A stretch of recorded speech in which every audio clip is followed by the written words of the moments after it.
Hey guys, कैसे हो आप लोग। आई होप सो आप लोग अच्छे होंगे। तो हम लोग अभी पढ़ रहे हैं सामान्य ज्ञान में जो लूसेंट पब्लिकेशन की बुक है। हम लोग ने वो book complete book reading start की है।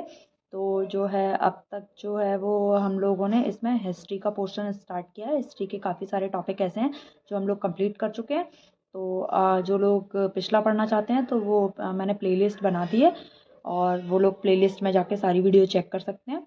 और बाकी का आज से जो हम पढ़ेंगे आज की वीडियो में, आज से हम स्टार्ट करेंगे मुग़ल साम्राज्य। ठीक है, तो जो लोग मुग़ल साम्राज्य से पढ़ना चाहते हैं वो लोग आज की वीडियो से स्टार्ट कर सकते हैं। बाकी जो लोग पूरा इतिहास पढ़ना चाहते हैं तो मैंने काफ़ी अच्छे तरीके से आपको ल्यूसेंट में जितना भी इतिहास के बारे में दिया है वो सारा मैंने आपको समझाया है। ठीक है, और जो भी इंपॉर्टेंट क्वेश्चंस वगैरह हैं वो भी मैंने आप लोग को उसमें बताया है। तो वो वीडियो आप लोग जाकर पहले देखिए, उसके बाद आप आज की वीडियो स्टार्ट करिएगा। ठीक है, तो चलिए हम चलते हैं अपने टॉपिक की तरफ। मुग़ल साम्राज्य। मुगल वंश का संस्थापक बाबर था। बाबर एवं उत्तरवर्ती मुगल शासक तुर्क एवं सुन्नी मुसलमान थे। बाबर एवं उत्तरवर्ती मुगल शासक जो थे वो तुर्क एवं सुन्नी मुसलमान थे। बाबर ने मुगल वंश की स्थापना के साथ ही पद पातशाही की स्थापना की थी। बाबर ने मुगल वंश के साथ ही पद पातशाही की स्थापना की थी। इसके तहत शासक को बादशाह कहा जाता है। इसके तहत शासक को बादशाह कहा जाता है। अब स्टार्ट करते हैं। सबसे पहले बाबर जो है वो संस्थापक है, तो सबसे पहले हम बाबर से ही स्टार्ट करेंगे क्योंकि मुगल साम्राज्य की जो शुरुआत हुई थी वही बाबर से हुई थी, है ना। तो बाबर का शासनकाल कब से कब तक था? 1526 से लेके 1530 तक। ठीक है, कब से कब तक था? 1526 से लेके 1530 तक। बाबर का जन्म 24 फरवरी 1483 ईस्वी में हुआ था। बाबर के पिता उमर शेख मिर्जा फरगना नामक छोटे राज्य के शासक थे। बाबर फरगना की गद्दी पर 8 जून 1494 ईस्वी में बैठा था। बाबर ने 1507 में बादशाह की उपाधि धारण की, जिसे अब तक तैमूर शासक ने धारण नहीं की थी। जिसे अब तक किसी तैमूर शासक ने धारण नहीं की थी। ठीक है, बाबर के 4 पुत्र थे। बाबर के कितने पुत्र थे? बाबर के 4 पुत्र थे, हुमायूं, कामरान, अस्करी तथा हिंदाल। बाबर के 4 पुत्र थे, हुमायूं, कामरान, अस्करी तथा हिंदाल। ठीक है, बाबर ने भारत पर 5 बार आक्रमण किया। बाबर ने भारत पर 5 बार आक्रमण किया। बाबर का भारत के विरुद्ध किया गया प्रथम अभियान 1519 ईस्वी में यूसुफ जाई जाति के विरुद्ध था। बाबर का भारत के विरुद्ध किया गया प्रथम अभियान 1519 ईस्वी में यूसुफ जाई जाति के विरुद्ध था।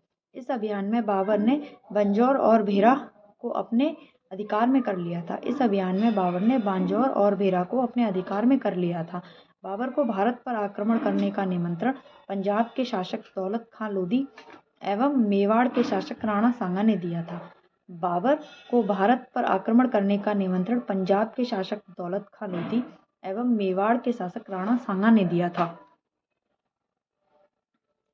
पानीपत के प्रथम युद्ध में बाबर ने पहली बार तुगलमा युद्ध नीति एवं तोपखाने का प्रयोग किया था। पानीपत के प्रथम युद्ध में बाबर ने पहली बार तुगलमा युद्ध नीति एवं तोपखाने का प्रयोग किया था। उस्ताद अली एवं मुस्तफ़ा बाबर के 2 प्रसिद्ध निशानेबाज थे। उस्ताद अली एवं मुस्तफ़ा बाबर के 2 प्रसिद्ध निशानेबाज थे जिसने पानीपत के युद्ध में भाग लिया था। बाबर द्वारा लड़े गए प्रमुख युद्ध। बाबर द्वारा लड़े गए प्रमुख युद्ध कौन कौन से हैं? पानीपत का प्रथम युद्ध एक कब हुआ था? 21 अप्रैल 1526 को हुआ था। किस किस के बीच हुआ था? इब्राहिम लोदी एवं बाबर के बीच हुआ था। इसमें बाबर विजयी हुआ था। ठीक है, उसके बाद हुआ खानवा का युद्ध जो कि 17 मार्च 1527 को हुआ। 17 मार्च 1527 को कौन सा युद्ध हुआ? खानवा का युद्ध। ये किस किस के बीच हुआ? ये राणा सांगा एवं बाबर के बीच हुआ। तो इसमें भी बाबर विजयी हुआ। ठीक है, तीसरा हुआ चंदेरी का युद्ध। ये कब हुआ? ये हुआ 29 जनवरी 1528 को। चंदेरी का युद्ध कब हुआ? 29 जनवरी 1528 को। किस किस के बीच हुआ? ये मेदिनी राय एवं बाबर के बीच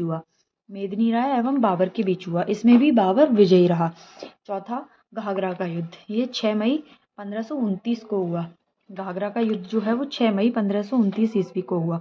अफगानों एवं बाबर के बीच हुआ। किस किस के बीच हुआ? अफगानों एवं बाबर के बीच हुआ। इसमें भी बाबर विजयी हुआ। बाबर को अपनी उदारता के लिए कलंदर की उपाधि दी गई थी। खानवा युद्ध में विजय के बाद बाबर ने गाजी की उपाधि धारण की थी। ये इंपॉर्टेंट क्वेश्चन है, ये जितने भी चारों युद्ध मैंने आपको पढ़ाए हैं ना, चारों युद्ध आपको याद होने चाहिए। ये क्वेश्चन एग्जाम्स में पूछे जाते हैं और कांस्टेबल और जीडी के लिए तो बहुत ज़्यादा इंपॉर्टेंट है। ठीक है, तो ये आप लोग प्लीज़ अच्छे से कर लीजिएगा। ओके। खानवा युद्ध में विजय के बाद बाबर ने गाजी की उपाधि धारण की थी। 30 जनवरी 1528 को जहर दे देने के कारण राणा सांगा की मृत्यु हो गई। 30 जनवरी 1528 को जहर दे देने के कारण राणा सांगा की मृत्यु हो गई। करीब 48 वर्ष की आयु में 26 दिसंबर 1530 को आगरा में बाबर की मृत्यु हो गई। करीब 48 वर्ष की आयु में 26 दिसंबर 1530 को आगरा में बाबर की मृत्यु हो गई। प्रारंभ में बाबर के शव को आगरा के आरामबाग में दफनाया गया, बाद में काबुल में उसके द्वारा चुने गए स्थान पर दफनाया गया। बाबर ने अपनी आत्मकथा बाबरनामा की रचना की, जिसका अनुवाद बाद में फारसी भाषा में अब्दुल रहीम खाने खाना ने किया। बाबर को मुबैयान नामक पद्यशैली का भी जन्मदाता कहा जाता है। बाबर प्रसिद्ध नक्सवादी सूफी ख्वाजा उबैदुल्ला एहरार का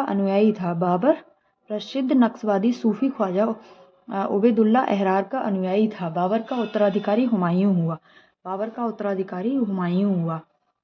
अब हम बाबर हमने यहाँ पे कंप्लीट कर लिया। अब हम पढ़ेंगे हुमायूं के बारे में। ठीक है, हुमायूं, इसका शासनकाल कब से कब तक था? 1530 से लेकर 1556 तक। कब से? 1530 से लेकर 1556 तक। नसीरुद्दीन हुमायूं 29 दिसंबर 1530 को आगरा में 23 वर्ष की अवस्था में सिंहासन पर बैठा। गद्दी पर बैठने से पहले हुमायूं बदख्शा का सूबेदार था। अपने पिता के निर्देश के अनुसार हुमायूं ने अपने राज्य का बंटवारा अपने भाइयों में कर दिया। इसने कामरान को काबुल, कंधार, मिर्जा अस्करी को संबल, मिर्जा हिंदाल को अलवर एवं मेवाड़ की जागीरें दे दी। अपने चचेरे भाई सुलेमान मिर्जा को हुमायूं ने बदख्शा प्रवेश दिया। 1533 ईस्वी में हुमायूं ने दीनपना नामक एक नए नगर की स्थापना की। 1533 ईस्वी में हुमायूं ने एक दीनपना नामक नगर की स्थापना की। हुमायूं की जो मृत्यु हुई थी ना, वो भी इस दीनपना में ही, दीनपना नाम का जो इसने नगर बसाया था ना, उसी में हुआ था। मतलब बेचारे ने जिस चीज़ को बनाया और उसी में उसकी मृत्यु हो गई। चौसा का युद्ध 25 जून 1539 में शेर खां एवं हुमायूं के बीच हुआ था। ये जितने भी युद्ध में पढ़ा रही हूँ ना, सारे इंपॉर्टेंट है, सारे पूछे जाते हैं।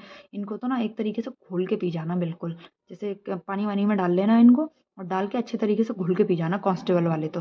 ठीक है, 25 जून 1539 में चौसा का जो युद्ध है वो 25 जून 1539 में शेर खां एवं हुमायूं के बीच हुआ था। इस युद्ध में शेर खां विजयी रहा था। इसी युद्ध के बाद शेर खां ने अपनी शेरशाह की पदवी ग्रहण की। शेरशाह की पदवी थी वो ग्रहण की। ठीक है, अब उसके बाद हुआ बिलग्राम यानी कन्नौज। तो चौसा का युद्ध कब हुआ था? 25 जून 1539 को। अब बिलग्राम का युद्ध कब हुआ? जस्ट उसके 1 साल बाद ही हुआ था, 1 साल पूरा हो भी नहीं पाया था। कन्नौज का युद्ध 17 मई 1540 को। बिलग्राम का युद्ध कब हुआ? 17 मई 1540 को में शेर खां एवं हुमायूं के बीच हुआ था। बिलग्राम का युद्ध किस किस के बीच हुआ था? शेर खां एवं हुमायूं के बीच हुआ था। ठीक है, इस युद्ध में भी हुमायूं पराजित रहा। इसमें चौसा के युद्ध में भी हुमायूं हार गया और बिलग्राम के युद्ध में भी हुमायूं हार गया। शेर खां ने आसानी से आगरा एवं दिल्ली पर कब्जा कर लिया। जब हुमायूं हार गया भैया, पहला युद्ध भी हार गया, दूसरा युद्ध भी हार गया, अब तो शेर खां की तो मतलब मजे आ गए शेर खां के तो शेर खां ने क्या करा, बेचारे हुमायूं से दिल्ली भी छीन ली और आगरा भी छीन लिया। ठीक है, बिलग्राम युद्ध के बाद हुमायूं सिंध चला गया। अब जब बेचारा सब जगह से हार गया तो उसको कहीं ना कहीं तो जाना ही था। तो जो हुमायूं था वो मतलब ये दिल्ली और आगरा छोड़ के जो है वो सिंध चला गया, जहाँ उसने 15 वर्षों तक घुमक्कड़ों जैसा निर्वासित जीवन व्यतीत किया। मतलब कि वो बेचारा कभी यहाँ भटक रहा, कभी वहाँ भटक रहा, इस तरीके से उसका चलता रहा हुमायूं का। निर्वासन के समय हुमायूं ने हिंदाल के आध्यात्मिक गुरु फारसवासी सिया मीर,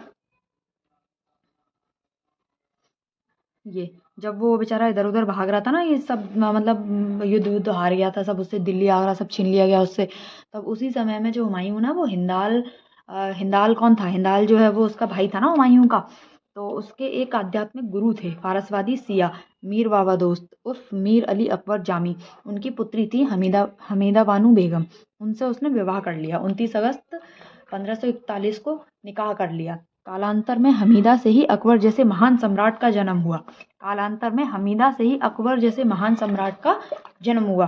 तो यहाँ से बताइए अकबर की माता का नाम क्या है, ये आप लोग मुझे कमेंट बॉक्स में बताएंगे, ठीक है। 1555 में हुमायूं ने पंजाब के सूरी शासक सिकंदर को पराजित कर पुनः दिल्ली की गद्दी पर बैठ गया। अब 1555 में क्या हुआ कि मतलब 40 में तो हुमायूं चला गया था, क्योंकि वो युद्ध हार गया था बिलग्राम का। तो जब बिलग्राम का युद्ध हार गया तो फिर उसको जाना पड़ा था वहां से।